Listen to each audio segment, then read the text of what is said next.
but probably never think about. Passing food at the dinner table. You know the drill. Could you pass the salt, please? It seems so simple, but this polite little ritual has a surprisingly deep and fascinating history. It's a story about status, safety, and the evolution of how we connect with each other over a meal. So, where did it all begin?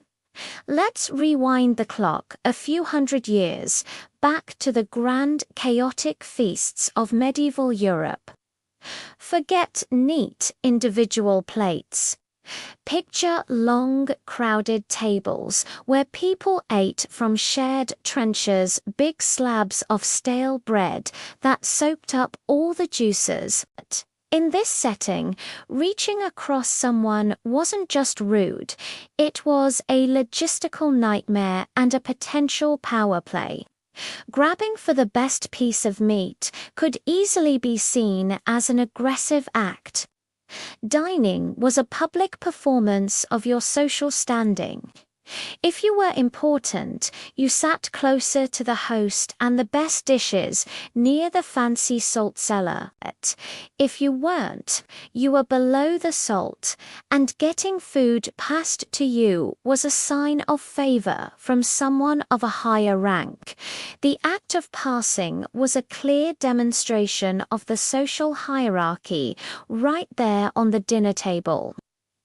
As we move into the Renaissance and the 17th and 18th centuries, things started to get a little more civilized. The fork became more common in Europe, which was a game changer. People stopped eating with their hands as much, and the concept of personal space began to take shape at the table. This is when the first real etiquette books appeared, and they had a lot to say about dining. Authors like Erasmus instructed the growing middle class on how to behave properly. A key rule: don't lunge for food. Instead, you were to ask for it to be passed. This wasn't just about being polite. It was about showing you were refined, educated, and not some gluttonous barbarians.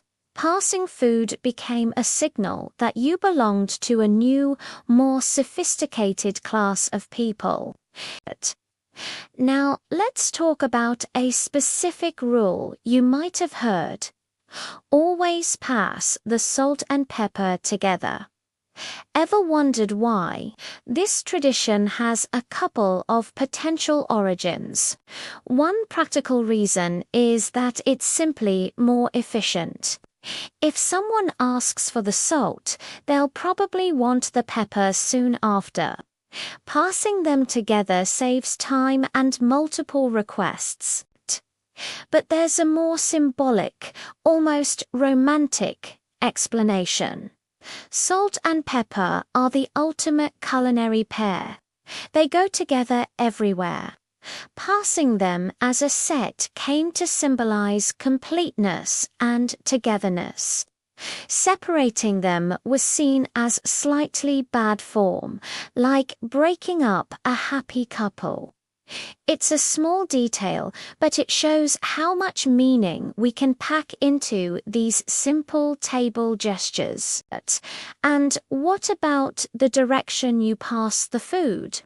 The common rule is to pass to the right. Why? The most logical explanation is simply about creating order out of chaos.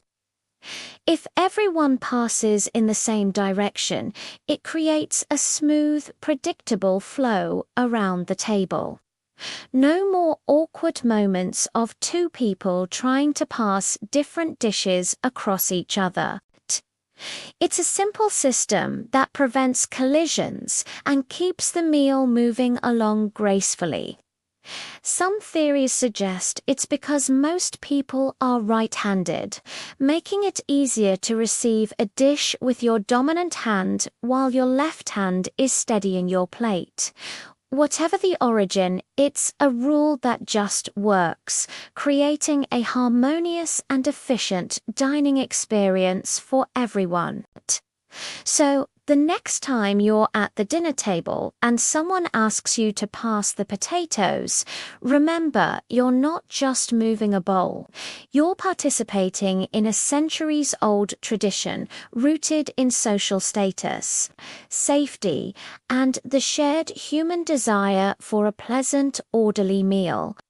It's a small act of cooperation that turns a simple meal into a shared, communal experience. It's one of the many little ways we show respect and consideration for the people we're breaking bread with. Thanks so much for watching. If you found this little slice of history interesting, please give this video a thumbs up and hit that subscribe button for more deep dives into the everyday things we take for granted. Let me know in the comments if you know of any other interesting table manners. See you in the next video.